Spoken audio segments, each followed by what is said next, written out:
Hello dear students, आज हम models part 6 में मॉडल्स विल और शैल का अध्ययन करते हैं। Let's start. Will and shall. English grammar में will and shall double role play करते हैं। एक फ्यूचर टेंस में ऑक्सिलरी वर्ब का और मॉडल वर्ब का, दोनों ही रूपों में यह वर्ब्स ही हैं, मॉडल एंड हेल्पिंग वर्ब, जिसे हम ऑक्सिलरी वर्ब भी कहते हैं। आज हम अध्ययन करते हैं विल और शैल एज मॉडल वर्ब्स। इनका प्रयोग कैसे होता है और यदि किसी वाक्य में विल और शैल का प्रयोग हुआ है, हम यहाँ कैसे पता लगा सकते हैं कि वहाँ विल और शैल मॉडल वर्ब है या हेल्पिंग वर्ब है।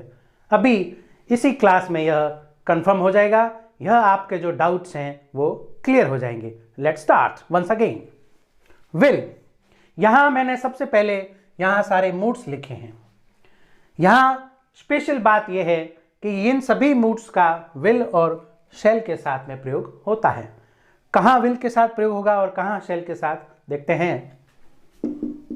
Strong Dzire. स्ट्रॉन्ग डिजायर का अर्थ है मजबूत, बलवती इच्छा। डिजायर मीन्स इच्छा। थ्रेट, धमकी, यहां लिख लेते हैं मजबूत इच्छा। थ्रेट मीन्स धमकी। डिटर्मिनेशन, दृढ़ निश्चय। दृढ़ निश्चय। और प्रॉमिस, वादा या वचन। वादा। और इंटेंशन मीन्स इरादा।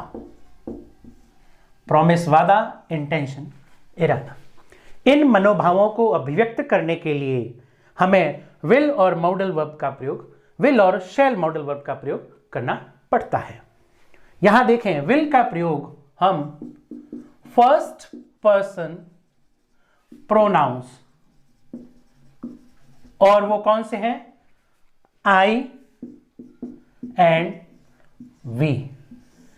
सिर्फ एक्सक्लूसिवली, विशेष रूप से as a modal verb will का प्रयोग हम जब सेंटेंस में सब्जेक्ट आई और वी हो, तभी हम विल का प्रयोग करेंगे एज ए मॉडल। यहां हमें एक बात ध्यान देनी जरूरी है। फ्यूचर टेंस में हमने पढ़ा कि आई और वी जो कि फर्स्ट पर्सन प्रोनाउन हैं, इनके साथ ऑक्सिलरी वर्ब शैल का प्रयोग होता है। बस इतना सा ही कंसेप्ट है जो कि हमें ध्यान देना है कि वाक्य में यदि आई वी शैल, वह जो नियम ऑक्सिलरी वर्ब का है फ्यूचर टेंस का, यदि उस नियम का उल्टा, जिसे हम वाइस वर्सा कहते हैं, ठीक विपरीत यदि वाक्य में प्रयुक्त है, तो वहां विल और शैल मॉडल वर्ब है। Examples: I will see you. यहां कौन सा मूड है? यहां थ्रेट, मैं तुम्हें देख लूंगा अथवा तो मैं तुम्हें देख लूंगी। यहां जो इंटेंशन है, जो एक्सप्रेशन है, वह मनोभाव है, वह है धमकी का। I will see you. Next, I will do it. इस वाक्य में डिटर्मिनेशन परिलक्षित हो रहा है। मैं यह अवश्य करूंगा, पक्का करूंगा। यहां पक्का इरादा है, इंटेंशन है। प्रॉमिस के लिए देखते हैं, आई विल कॉल यू डेली। यहां वादा किया गया है। इस वाक्य में वचन की बात है कि मैं प्रत्येक दिन, रोजाना कॉल करूंगा। I will call you daily. अब हम यहां देखते हैं we, I singular countable pronoun है यहां सब्जेक्ट के रूप में, और वी प्लूरल काउंटेबल है। हम we will overcome, overcome, we will overcome. हम अवश्य ही इससे पार पा सकेंगे, अथवा तो हम अवश्य ही इससे निजात पा सकेंगे और हम अवश्य ही इसे जीतेंगे। फिर वही मूड, बट सब्जेक्ट चेंज। शैल का प्रयोग हम कहां करेंगे? फर्स्ट पर्सन प्रोनाउंस को छोड़कर, यहां ध्यान दें, को छोड़कर जो भी सब्जेक्ट के रूप में कार्य आते हैं, चाहे वो प्रोनाउंस हो चाहे वो नाउन्स हो, वहां छोड़कर यदि सब्जेक्ट हो तो वहां शैल मॉडल वर्ब का प्रयोग करते हैं। Example, he shall buy a car.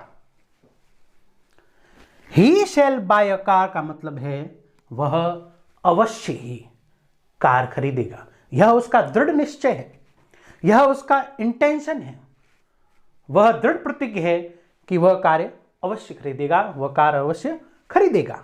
Next sentence, all the students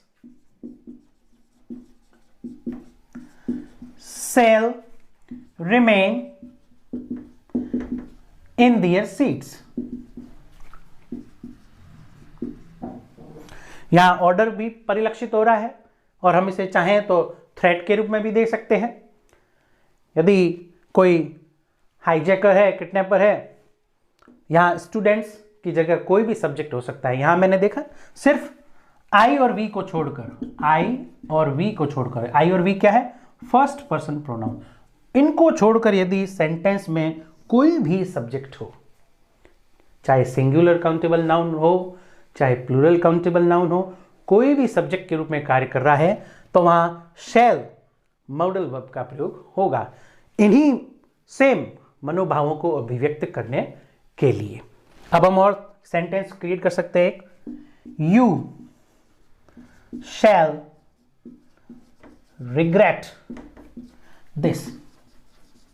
इस वाक्य में देखें, धमकी, तुम वाकई में पछताओगे। रिग्रेट मीन्स पश्चाताप, पछतावा होना। You shall regret this.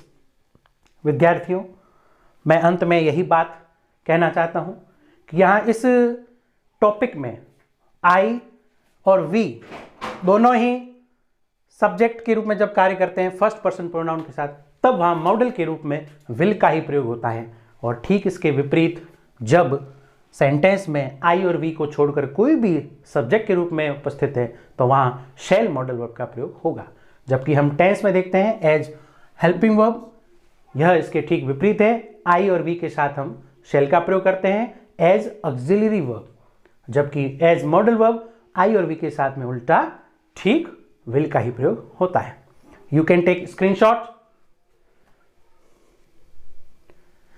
Thanks for watching.